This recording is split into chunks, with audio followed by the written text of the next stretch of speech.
Tolong, berikan kami nasi saja seharga 500 perak.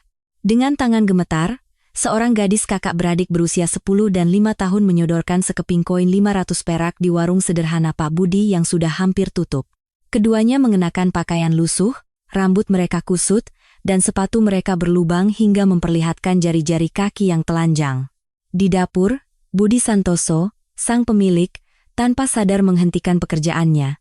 Ia terlilit utang 60 juta rupiah. Rencananya, besok adalah hari terakhir ia akan membuka warung ini. Warung sederhana yang diwariskan dari kakeknya akan berakhir malam ini. Namun, tangan Budi secara alami mulai menyiapkan 2 mangkuk soto ayam. Toh, besok warung ini akan tutup. Tak apalah untuk terakhir kalinya aku menolong orang yang kesusahan. Pikirnya, pertemuan ini akan membawa sebuah keajaiban yang tak terduga bagi warung kecil yang berada di ambang kebangkrutan, sesuatu yang saat itu tak pernah ia bayangkan. Namanya Budi Santoso, 28 tahun. Sebagai generasi ketiga penerus warung sederhana milik kakeknya, ia bekerja dari pagi buta hingga larut malam setiap hari. Warungnya sangat kecil, hanya memiliki 8 kursi di meja konter dan 2 meja terpisah. Hari demi hari, kondisi keuangan warungnya semakin memburuk. 3 tahun telah berlalu sejak kakeknya meninggal dunia, dan Budi belum juga berhasil meniru rasa soto ayam khas kakeknya secara sempurna. Memang ada buku resep bumbu rahasia yang ditinggalkan sang kakek. Tulisan tangan yang rapi di buku catatan itu telah ia baca berulang kali. Namun, ia tidak bisa memahami langkah terakhirnya. Tertulis bahwa ada sesuatu yang perlu ditambahkan di akhir, tetapi bagian terpenting yang menjelaskan sesuatu itu ternoda dan tidak terbaca. Budi tidak tahu apa yang harus ditambahkan. Apakah itu kecap? Atau mungkin sedikit perasan jeruk nipis? Setiap malam, Budi melakukan uji coba. Ia mengubah komposisi, mencoba berbagai bumbu penyedap, dan menyesuaikan suhu. Namun, setiap kali mencicipinya, ia hanya bisa menggelengkan kepala. Bukan ini rasanya. Rasa yang menyebar di lidahnya memang lezat, rasa soto ayam yang enak. Tetapi, tidak bisa mencapai kedalaman rasa yang dulu dibuat oleh kakeknya. Pelanggan setia perlahan-lahan mulai meninggalkannya. Rasanya sekarang berubah. Ya, dulu sepertinya lebih enak. Setiap kali mendengar ucapan seperti itu, hati Budi terasa seperti ditusuk jarum. Pendapatan menurun dari bulan ke bulan, dan utangnya membengkak hingga 60 juta rupiah. Setiap bulan, ia merugi sebesar 1,5 juta rupiah. Dibukanya sebuah restoran waralaba besar di dekat warungnya menjadi pukulan telak yang memperburuk keadaan. Mungkin zaman sekarang lebih menyukai makanan yang murah dan cepat saji. Perlahan, rasa putus asa mulai menyelimuti hati Budi. Hingga akhirnya, pelanggan setia terakhirnya, Pak Hartono, juga tidak bisa datang lagi. Di usianya yang ke-80, kakinya melemah, membuatnya sulit untuk bepergian. Maafkan Bapak, Budi. Sepertinya Bapak tidak bisa ke warungmu lagi. Suara Pak Hartono di telepon terdengar bergetar penuh penyesalan. Mendengar suara itu, mata Budi berkaca-kaca.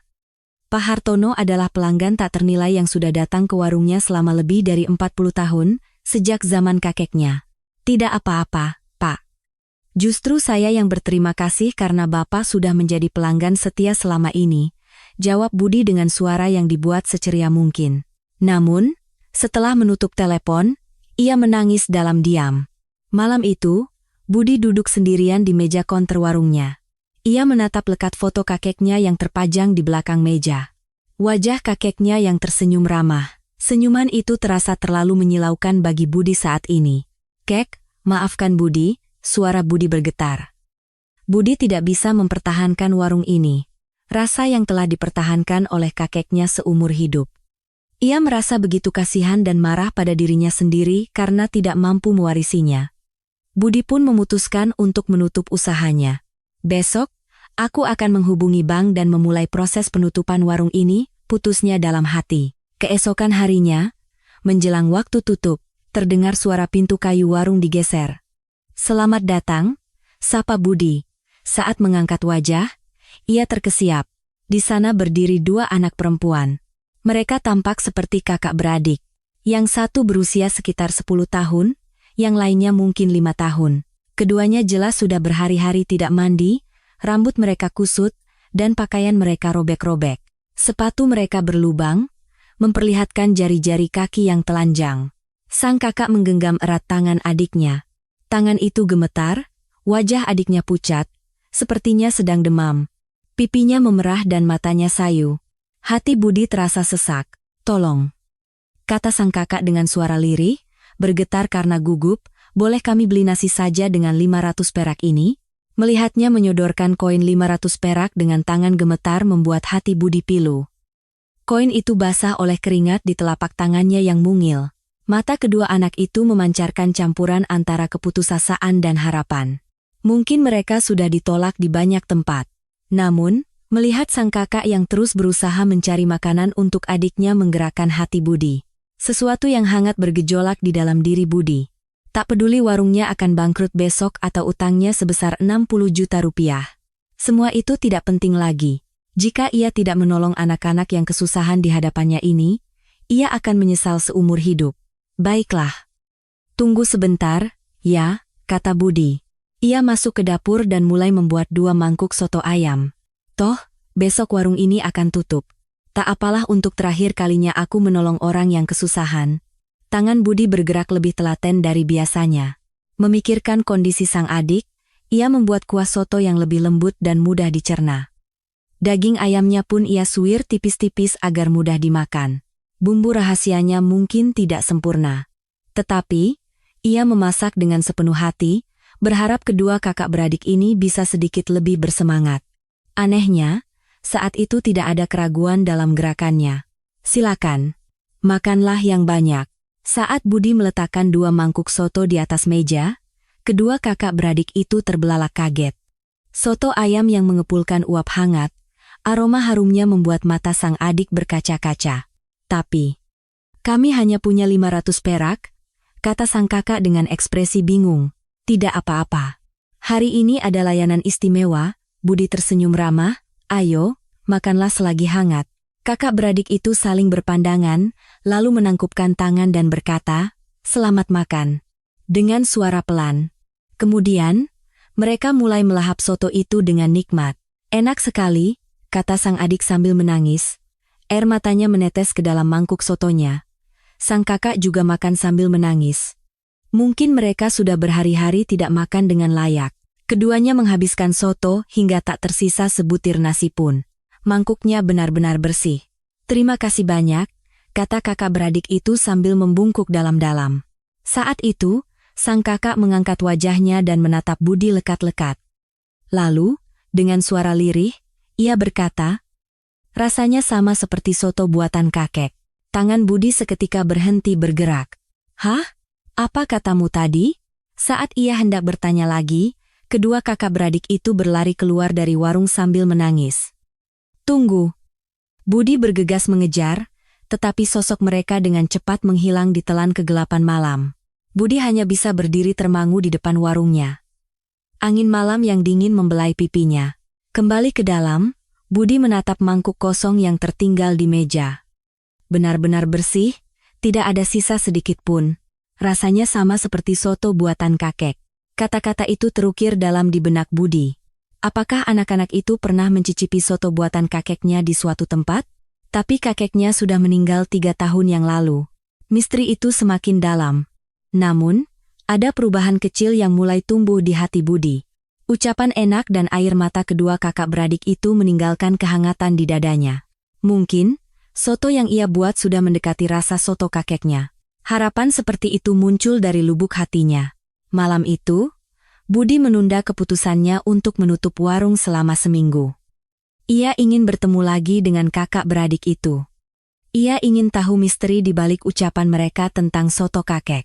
Dan mungkin, rahasia dari bumbu soto kakeknya bisa terungkap. Secercah cahaya mulai menerangi hatinya. Semangat untuk mencoba sekali lagi tumbuh di hatinya yang hampir menyerah.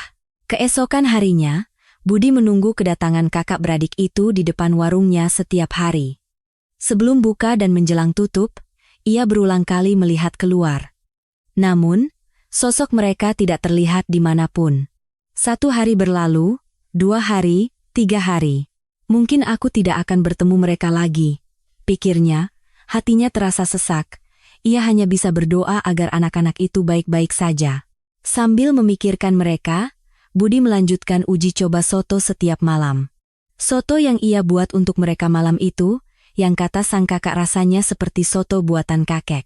Apakah rasa itu benar-benar sudah mendekati rasa soto kakeknya? Budi berulang kali mengingat kejadian malam itu. Apa yang aku pikirkan saat itu? Dengan perasaan seperti apa aku membuat soto itu? Lalu ia sadar. Saat itu, ia tidak memikirkan soal teknik sama sekali. Ia hanya memikirkan kedua kakak beradik di hadapannya. Aku harus membuat kuah yang mudah dicerna karena khawatir dengan kondisi sang adik. Semoga mereka bisa sedikit bersemangat. Semoga makanan hangat ini bisa membuat mereka tersenyum. Dengan perasaan seperti itulah ia membuat soto. Mungkinkah? Sebuah gagasan muncul di benak Budi. Kata menambahkan yang tertulis di akhir catatan kakeknya. Mungkin itu bukan tentang bumbu. Dengan tangan gemetar, Budi membuka buku resep kakeknya. Di sana, tertulis resep-resep dengan tulisan tangan kakeknya yang rapi. Tapi jika dilihat lebih teliti, di sela-sela resep, ada kata-kata dari sang kakek. Memasak itu bukan hanya soal teknik, tapi juga hati. Jika engkau memasak sambil memikirkan orang yang akan memakannya, rasanya akan menjadi lebih baik dengan sendirinya. Rasa peduli pada orang lain adalah bumbu terbaik. Air mata Budi mengalir deras. Jadi ini maksudnya. Ternyata yang kakek suruh tambahkan di akhir bukanlah bumbu, hati yang tulus untuk orang lain. Itulah rahasia terakhir dari bumbu soto kakeknya.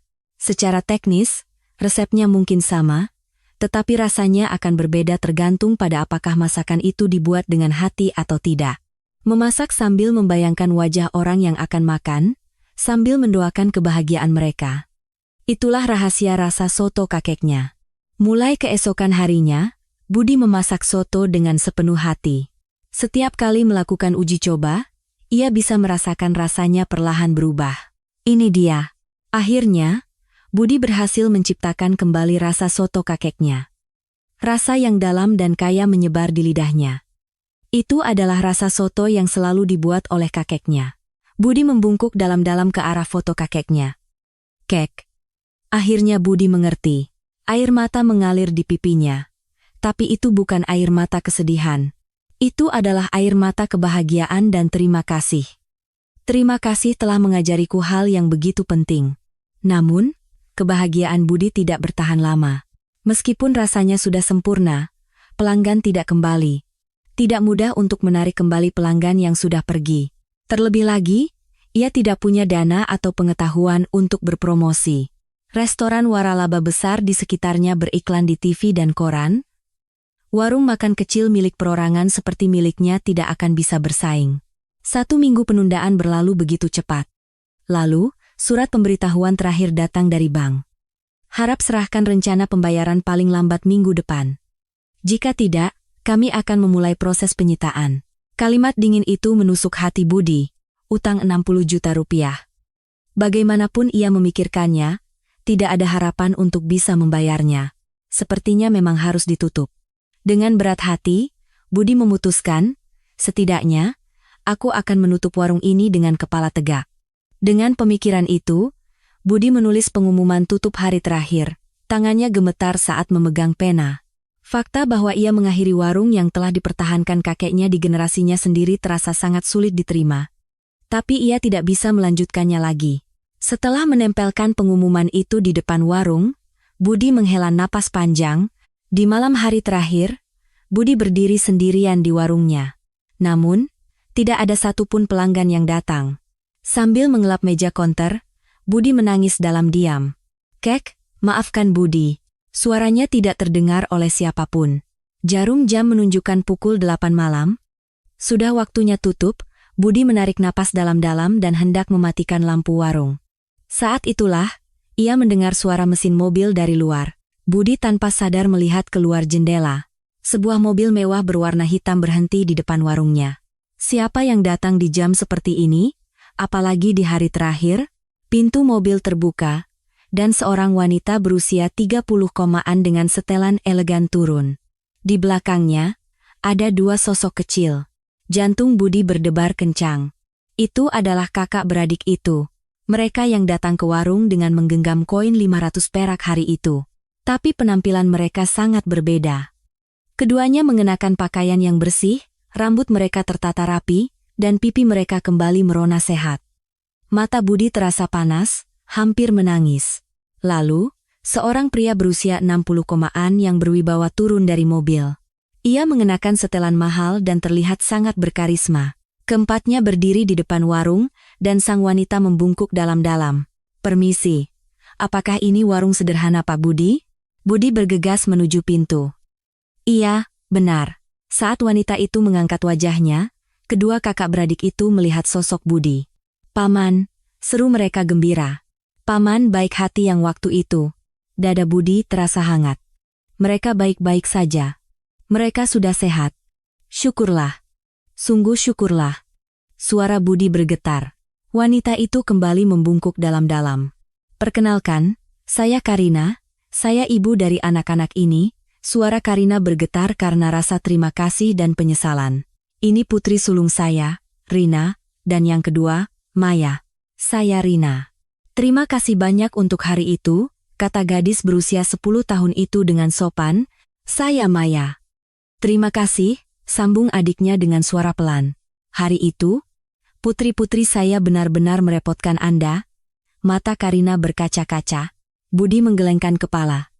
"Tidak, saya tidak melakukan apa-apa." "Tidak." Suara Karina bergetar. "Anda telah menyelamatkan nyawa putri-putri saya." Mendengar itu, Budi tidak bisa menyembunyikan kebingungannya. Kemudian, pria berusia 60-an itu melangkah maju. "Pak Budi, perkenalkan, saya Surya Wijoyo, ayah dari Karina." Pria yang memperkenalkan diri sebagai Surya itu tersenyum ramah. "Saya memiliki perusahaan bernama Wijoyo Food." Wijoyo Food. Budi pernah mendengar nama itu. Itu adalah jaringan restoran besar yang cabangnya tersebar di seluruh negeri. Tapi ia tidak tahu seperti apa sosok pendirinya. Kakak beradik itu ternyata adalah cucu dari pendiri perusahaan besar. Budi bingung. Mengapa cucu dari orang sepenting itu datang ke warungnya dengan penampilan yang begitu menyedihkan waktu itu? Karina mulai bercerita dengan tenang. "Sebenarnya, ini terjadi sebulan yang lalu."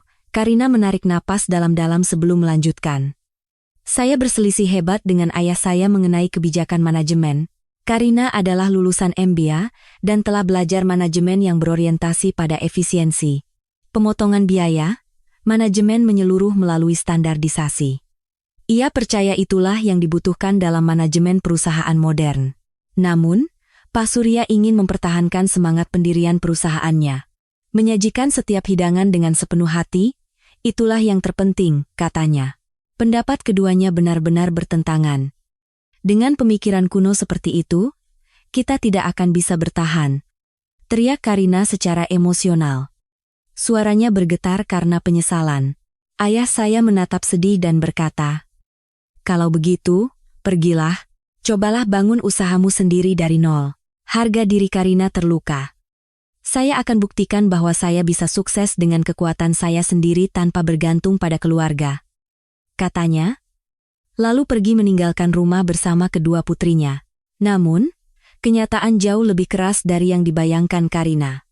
Tabungannya cepat habis, dan ia tidak bisa menemukan pekerjaan. Harga dirinya menghalanginya untuk meminta maaf kepada ayahnya. Tanpa ia sadari, ia dan anak-anaknya menjadi tunawisma. Hari itu, putri-putri saya masuk ke warung Anda dengan menggenggam koin 500 perak terakhir kami. Air mata Karina mengalir deras. Ternyata, inilah kisah di balik kedatangan kakak beradik itu. Rina menggenggam tangan Budi. "Soto yang paman buat benar-benar enak." Maya pun mengangguk. Rasanya hangat dan lembut. Karina melanjutkan. "Setelah pulang, putri-putri saya berkata sambil menangis, 'Mama, rasanya sama seperti soto buatan kakek.'" Pak Surya tersenyum lembut. "Ketika saya mendengar cerita tentang soto Pak Budi dari cucu-cucu saya terkejut." 40 tahun yang lalu, Pak Surya memulai sebuah kedai kecil.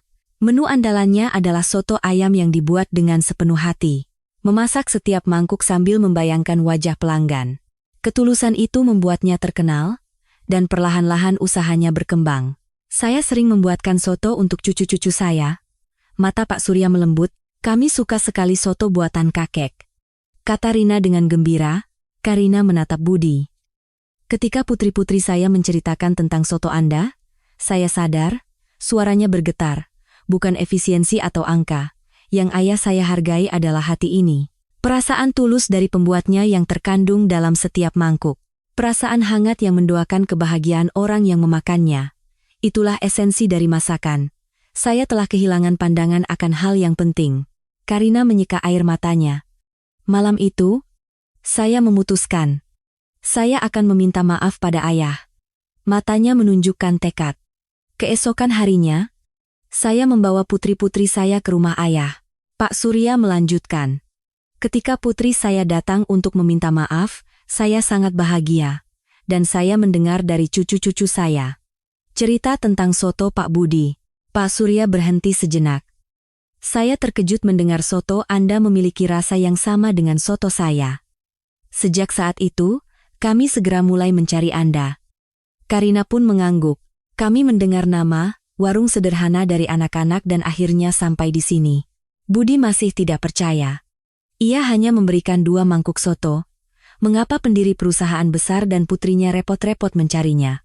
Pak Budi, kata Pak Surya dengan ekspresi serius. Soto Anda memiliki rasa yang sama dengan soto saya 40 tahun yang lalu. Bahkan mungkin lebih baik. Mata Pak Surya melembut. Anda memiliki teknik dan hati, yang Anda butuhkan hanyalah dukungan manajemen. Jantung Budi berdebar kencang.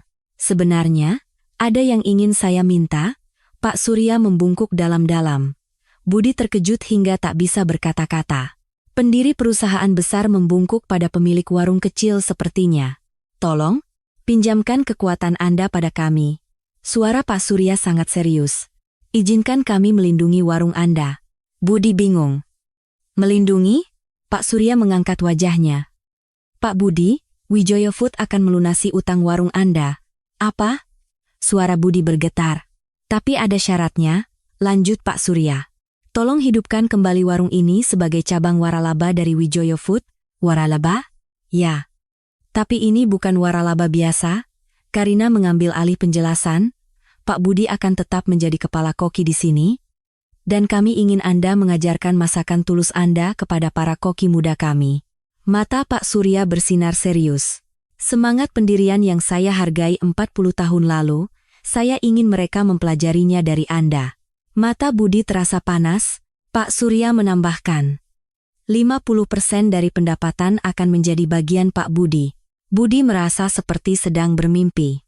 Dukungan manajemen akan saya tangani. Karina tersenyum lembut. Pemasaran, promosi, manajemen keuangan, semua akan kami dukung sepenuhnya. Pak Budi, Pak Surya menggenggam tangannya. Tangan itu terasa hangat dan kuat. Anda telah mengajarkan putri saya sesuatu yang sangat penting. Suara Pak Surya bergetar karena rasa terima kasih. Bahwa esensi masakan bukanlah efisiensi atau angka, melainkan hati yang tulus untuk orang yang memakannya. Anda menunjukkannya secara langsung kepada cucu-cucu saya. Mata Pak Surya berkaca-kaca. Saya ingin membalas budi Anda. Dan saya ingin menyebarkan koki yang memiliki hati seperti Anda ke seluruh dunia. Dada Budi terasa hangat. Dirinya yang tidak bisa mewarisi rasa kakeknya, dirinya yang akan menutup warung. Mengapa kesempatan seperti ini diberikan kepadanya? Tapi, apa saya bisa? Saat Budi hendak berbicara, Rina menggenggam tangannya. Paman, tolonglah. Maya juga menggenggam tangannya. Kami ingin makan soto Paman lagi. Mata polos kedua anak itu menatapnya. Sesuatu di dalam hati Budi telah diputuskan. Baiklah. Suara Budi terdengar mantap. Saya akan melakukannya. Saya akan terus menjaga rasa dari kakek. Pak Surya mengangguk mantap. Terima kasih. Karina juga membungkuk dalam-dalam. Saya juga akan belajar dari Anda, Pak Budi. 3 bulan telah berlalu. Warung sederhana telah berubah total. Di hari pembukaan kembali, antrean panjang sudah terbentuk di depan warung sejak pagi. Luar biasa, Budi merasa terharu melihat antrean itu. Pak Budi, sudah siap? Tanya Karina dengan lembut. Ya. Mari kita mulai. Budi menarik napas dalam-dalam dan membuka pintu warung. Selamat datang. Para pelanggan masuk satu persatu. Budi memasak setiap mangkuk dengan sepenuh hati. Hal terpenting yang diajarkan kakeknya. Senyum bahagia dari pelanggan memenuhi warung. Sore harinya, seorang pria tua masuk ke warung sambil mendorong kursi roda. "Pak Hartono," seru Budi kaget. Itu adalah Pak Hartono yang berusia 80 tahun. Pelanggan setia terakhir yang telah datang selama lebih dari 40 tahun sejak zaman kakeknya. "Saya sedih mendengar warung ini akan tutup, tapi tidak menyangka akan dibuka kembali dengan begitu megah," katanya. Budi mempersilakan Pak Hartono duduk di kursi konter.